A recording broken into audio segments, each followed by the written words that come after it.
Be Relentless, Be Evoke, juntos na jornada da alta performance. Bem-vindo ao Box, relação com o medo. Falamos já bastante coisa sobre o medo, né? E é uma coisa importante de falar agora é que o medo é inevitável, né? Nós temos que conviver com o medo, ele faz parte. Mas antes, a nossa vinheta.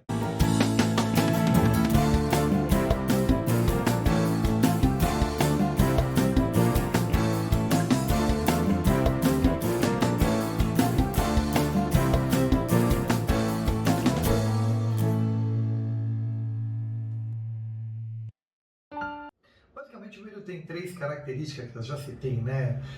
Algumas vezes interno, racional e subjetivo. Esse interno, vamos chamar ele de que ameaça nosso corpo, né? Esse externo, esse medo derivado, né? Que está associado à nossa relação com a sociedade, se eu consigo manter o meu sustento, não, se eu consigo prosperar, não, esse meu medo. E o terceiro, né, com relação à essa minha percepção subjetiva de mundo, se eu, além dos medos, né, das coisas imaginárias, mas indo além dessas coisas imaginárias, uma possível, né, exclusão minha da sociedade, esses medos, né, de eu não ser feliz, de eu falhar enquanto ser humano, enquanto homem, enquanto pessoa, né? Essas falhas todas perambulam pelas nossas cabeças e tudo mais. Mas, quando a gente diz que o medo ele é uma coisa que é impossível você conviver com ele, o que eu quero chamar a atenção mais do que nunca pra gente é como o medo ele é utilizado, né? Desde os mais primórdios tempos, o medo é utilizado por todas as instituições, fortemente pela igreja, né? A igreja sempre se utilizou muito do medo, né? Nos seus mais distintos ritos, mas o Estado também sempre utilizou muito do medo. Se você parar para observar, mais do que nunca hoje, todo tipo de jornal, a forma, né, a forma que ele entrega o conteúdo televisivo para você, né, o conteúdo de uma informação, o conteúdo jornalístico, ele te entrega de um jeito que isso lhe favorece o medo, a insegurança, a vulnerabilidade. Ele te entrega de um jeito que, da mesma forma que ele lhe dá, ele já coloca a coleira no seu pescoço e já coloca a cordinha e já te prende em algum lugar.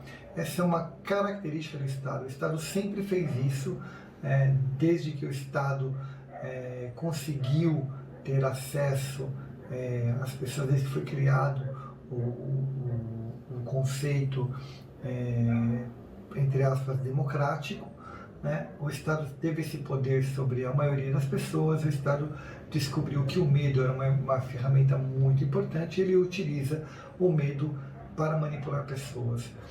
Se você sabe disso, você também é uma pessoa que você pode utilizar o medo como uma ferramenta de manipulação.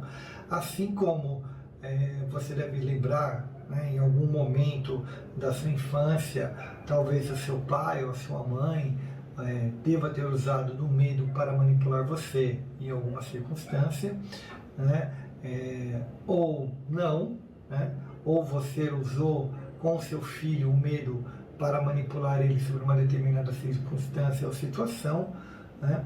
Ou você viu isso em algum filme ou algum cenário, alguém utilizando o medo para manipular a pessoa sobre um cenário, uma situação. Então, se você sabe que isso existe, você também pode utilizar isso. É uma questão de não ter que utilizar isso para o mal. A gente não está dizendo isso para vamos utilizar para o mal, mas era uma utilização. Assim como nós utilizamos a liderança, assim como nós utilizamos o poder, assim como nós utilizamos a sabedoria, então nós também podemos utilizar o medo. O medo é mais uma ferramenta. Não estamos utilizando aqui o medo como uma ferramenta negativa, uma ferramenta como se fosse sei lá, uma faca ou uma espada para prejudicar uma pessoa. Mas algumas pessoas também respondem muito bem ao mecanismo medo. Assim como você responde ao medo, outras pessoas também respondem ao medo.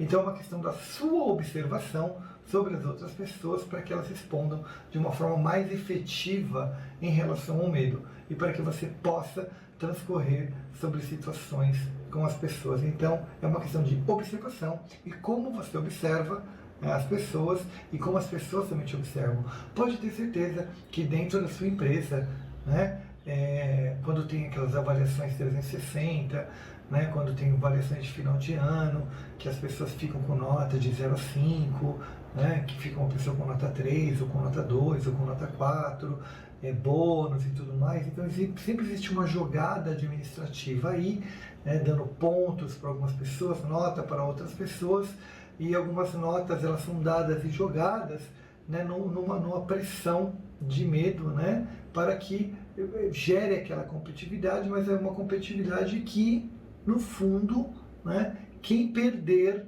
né, então você fica com medo de perder, né, então você não fica com o desejo de ganhar. É muito diferente, né? Você está com o desejo de ganhar e o medo de perder. Então, o que a organização coloca em você não é o desejo de ganhar, e sim o medo de perder. Então, você fica no medo de perder, você luta, né, para não ser o último, né, ou para não perder aquele bônus, ou para não perder aquele deadline, ou para não perder aquele dia de entregar. Então, é o contrário, né? A estratégia não é para que você ganhe algo, é para que você não perca algo. Então é o medo de perder, né? Então assim, se você perder esse deadline, você não vai ganhar o bônus. Se você perder isso daqui, você não vai ganhar aquilo. Então este medo colocado nas pessoas, né, é um medo estratégico, né? Então existe esse medo estratégico. Então as organizações usam isso, muitas empresas usam isso. Então use isso de uma forma mais estratégica, né? Observe melhor as pessoas que funcionam melhor com essa ferramenta e as pessoas que não funcionam tão bem com esta ferramenta. Então, por isso que o medo ele é inevitável, né? Você funciona também com medo e você sabe que as pessoas funcionam melhor com medo, né? Então, por isso que a gente diz que o medo é um sentimento, o medo é uma característica inevitável. Porém, você sabe que se você colocar muito medo nas pessoas, essas pessoas vão liberar excesso de adrenalina. E elas liberando excesso de adrenalina, elas vão entrar automaticamente numa situação de luta ou fuga. E entrando numa situação de luta ou fuga, para você não é positivo. Você não ganharia absolutamente nada com isso. Então, como um alta performance, você se evita entrar numa situação de luta ou fuga e você sabe fazer com que as pessoas também minimizem a situação de entrar numa situação, né, numa sensação de luta ou fuga, para que elas também não entrem em estresse. Então você sabe administrar a partir de agora como as pessoas funcionam em relação ao medo. Ok? Sabendo que o medo é inevitável, é dessa forma que você vai lidar com o medo. Perfeito? Então, fechamos esse box aqui e no próximo box eu vou falar do medo nas organizações. Falar como que o medo funciona dentro das organizações e como a gente lida com o medo dentro das organizações e como isso é factível da gente trabalhar com ele. Até o próximo box.